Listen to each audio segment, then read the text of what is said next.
A developer promised an 85-year-old woman something she needs, but she says the developer hasn't followed through, and he's learning that he's messing with the wrong person.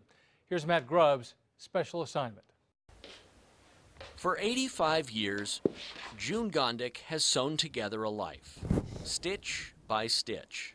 The patience that makes her a prolific quilter also makes her a fearsome opponent. Because I stood up for my rights, he didn't like that. She bought her place in Santa Fe at the San Mateo condominiums from Anthony Mooney, the developer.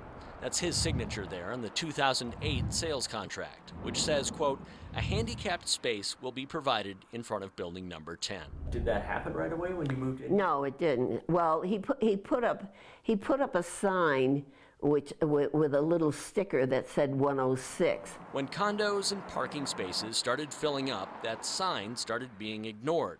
So, 4 years later, she asked Anthony Mooney for the handicapped space she'd been promised. The response?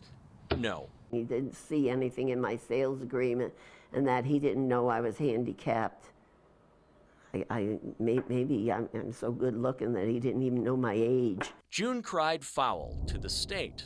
An inspector said she deserved a handicapped sign and a space and a striped access aisle.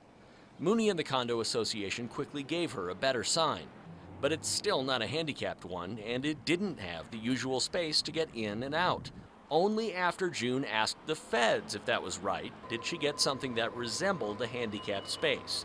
At every turn, June has had to fight. He thinks I'm a troublemaker, and he doesn't want any trouble from anybody.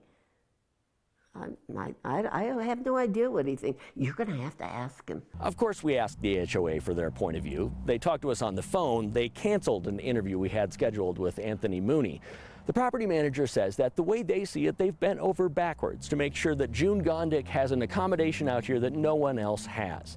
And of the relationship between June Gondik and Anthony Mooney, the property manager said, quote, they seem to enjoy hating each other. That's for sure.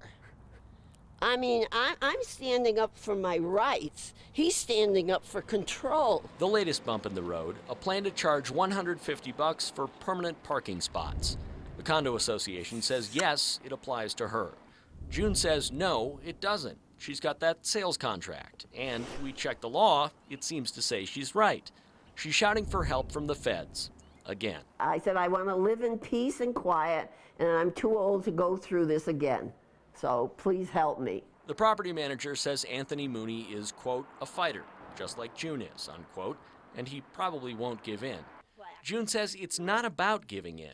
It's about giving her what's right. And yeah, she'll fight for that. And I told him, hey, Mooney, I'm going to be a thorn in your side until the day I die. About that patience. And there's longevity in our family. Matt Grubbs, KRQE News 13. June Gondik has a history with Anthony Mooney. The two were at odds a few years back when she discovered she'd been paying the electric bill for the building's security lights. Mooney wanted to estimate the cost and pay her. June wanted him to rewire the lights. You can read more about that online at KRQE.com, where Matt has also posted parts of June's sales agreement and letters back and forth between the two.